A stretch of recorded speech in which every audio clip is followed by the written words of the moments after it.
The galactic station hummed with the usual cacophony of 1,000 species conducting their business.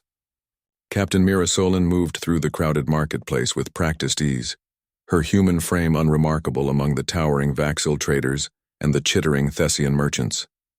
She wore a simple gray uniform, no medals, no insignia of distinction, just another officer on leave, or so everyone assumed.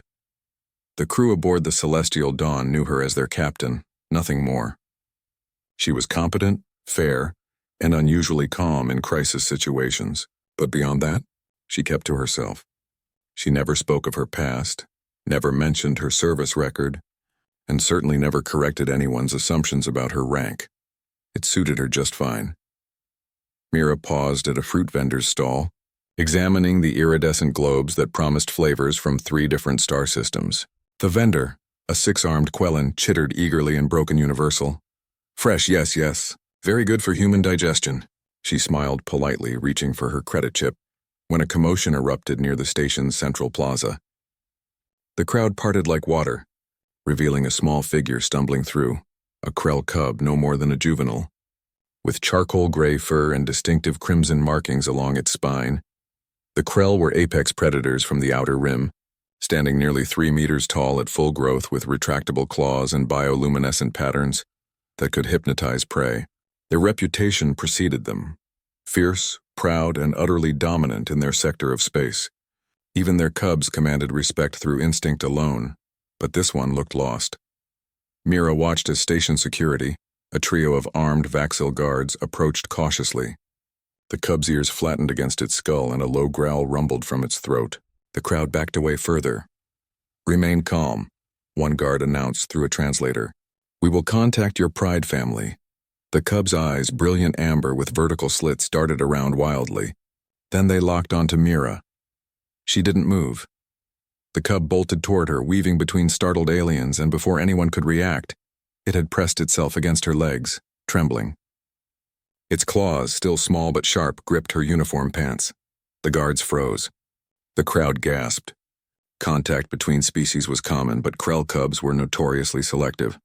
They imprinted on strength, on dominance. For one to seek protection from a human was unprecedented. "Ma'am, please step away slowly," the lead guard instructed, his translator crackling with tension. Krell juveniles can be unpredictable.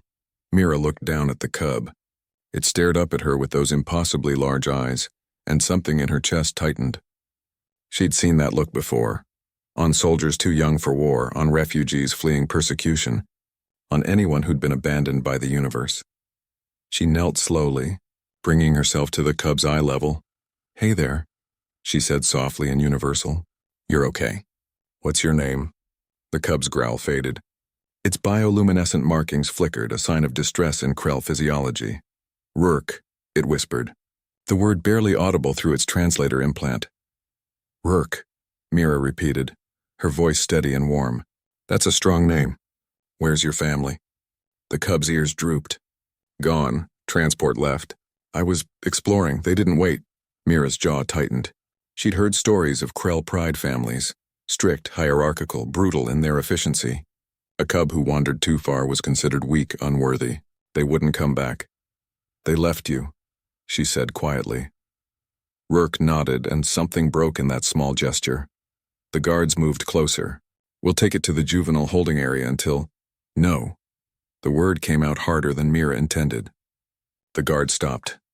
"Ma'am, protocol requires—" "I said no." Mira stood, and though she was half the size of the nearest Vaxil guard, something in her posture made him step back. "This cub stays with me until we find a solution." The lead guard's mandibles clicked in frustration. "Captain, you don't have the authority." "Check your data pad, officer." He hesitated, then pulled out his device. His 3 eyes widened as he scrolled, then widened further. His scales shifted from blue to pale white, the Vaxil equivalent of shock. "Commander Solon," he breathed. I apologize. I didn't realize." "Few do," Mira interrupted. "And I prefer to keep it that way. Now I'm taking Rurk to my quarters. If anyone has an issue with that, they can file a report with Galactic Command." The guard stammered something incomprehensible and quickly ushered his team away. The crowd, sensing the shift in power, began to disperse, whispering among themselves. Mira looked down at Rourke, who was watching her with new intensity. The cub's bioluminescent patterns had shifted from distressed purple to curious gold. "You're not just a captain," Rourke said slowly, its young voice filled with awe. "You're more." Mira didn't answer immediately. She placed a gentle hand on the cub's head, feeling the soft fur beneath her palm. "I'm someone who doesn't leave people behind," she said finally. They walked together through the station, an odd pair that drew stares and whispers. Mira didn't care. She'd spent years hiding her rank, avoiding the ceremonies and politics that came with it. She'd been a fleet commander during the Verith incursion, had led humanity's forces through the darkest days of the war. She'd earned medals she never wore and commendations she never acknowledged. She'd retired to a simple captaincy because she was tired of the weight of command. But looking down at this lost cub, she remembered why she'd joined in the first place. When they reached her quarters, Rourke hesitated at the door. Mira gestured inside and the cub entered cautiously, sniffing the air. "You can stay here," Mira said, "until we figure out what to do next."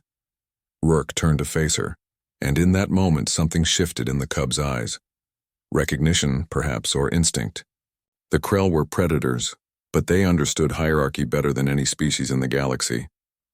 They could sense strength, true strength, the kind that didn't need displays or declarations.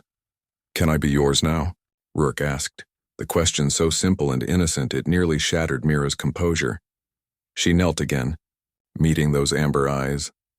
"If you want to be," she said softly.